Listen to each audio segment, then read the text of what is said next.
خبر agency AFP کی report کے مطابق اقوام متحدہ کے ادارے ورلڈ فوڈ پروگرام نے خبردار کیا ہے کہ اگر اشیاء خوردونوش فراہم نہیں کی گئیں تو غزہ کی آبادی خصوصاً خواتین اور بچے قحط کے بدترین خدشات سے دوچار ہیں۔ ورلڈ فوڈ پروگرام نے کہا کہ ان کے عملے نے 4 روزہ عارضی جنگ بندی کے دوران جمعے سے اب تک 1,21,161 افراد کو کھانا فراہم کیا ہے۔ مشرق وسطی کے لیے ورلڈ فوڈ کے ڈائریکٹر کورین فلیشر نے کہا کہ شکر ہے جنگ بندی ہوئی ہے۔ ہماری ٹیم عملی طور پر کام میں مصروف ہے اور ایسے مقامات تک پہنچنے کی کوشش کر رہی ہیں جہاں ہم طویل عرصے سے رسائی نہیں کر پا رہے تھے۔ ورلڈ فوڈ پروگرام نے کہا کہ اس بات کا انتہائی خدشہ ہے کہ غزہ کے عوام خصوصاً خواتین اور بچے خوراک کی کمی کا شکار ہوں گے اگر کھانے کی اشیاء تک بلا روک ٹوک رسائی نہیں دی گئی۔ حماس کے سینئر حکام نے ایکس کے مالک ایلون مسک کو فلسطین میں غزہ کی پٹی کے دورے کی دعوت دی ہے تاکہ وہ آ کر اپنی آنکھوں سے اسرائیل کی جانب سے کی گئی تباہی کا نظارہ کریں۔ حماس کے سینئر عہدیدار اسامہ حمدان نے بیروت میں پریس کانفرنس کرتے ہوئے کہا کہ ہم نے ایلون مسک کو غزہ آنے کی دعوت دی ہے تاکہ وہ غزہ میں اسرائیل کی جانب سے کی گئی تباہی کو خود اپنی آنکھوں سے دیکھ سکیں۔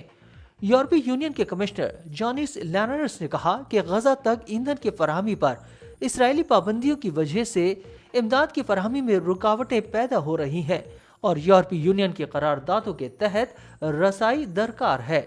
برسلز میں صحافی سے بات کرتے ہوئے انہوں نے کہا کہ ہم غزہ کے لیے ایندھن کی فراہمی میں اضافے کا مطالبہ کر رہے ہیں۔ انسانی بنیاد پر رسائی ضرورت کے تحت ہونی چاہیے اور اس پر پابندیاں نہیں ہونی چاہیے۔ قطر کی وزارت خارجہ کے ترجمان نے کہا کہ قطر حماس اور اسرائیل کے درمیان جنگ بندی کو بدھ سے آگے بڑھانے پر توجہ مرکوز کر رہا ہے۔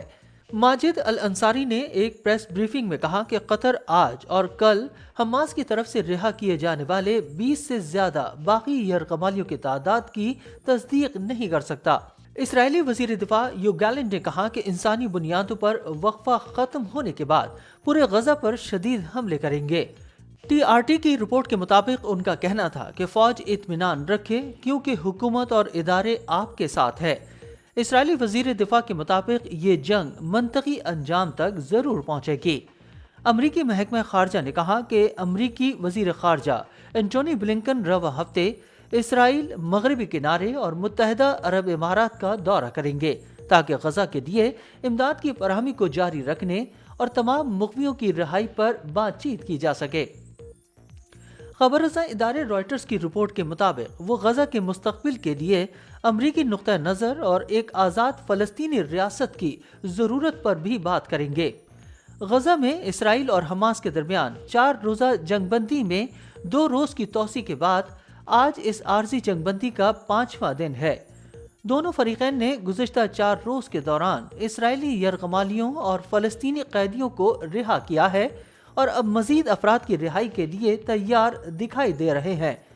خبر رساں ادارے رائٹرز کی رپورٹ کے مطابق اسرائیل نے بتایا ہے کہ گزشتہ روز غزہ سے 11 اسرائیلی وطن واپس پہنچے، جس کے بعد حماس کی جانب سے جنگ بندی کے معاہدے کے تحت رہا کیے جانے والے اسرائیلی اور غیر ملکی یرغمالیوں کی کل تعداد 69 ہو گئی ہے۔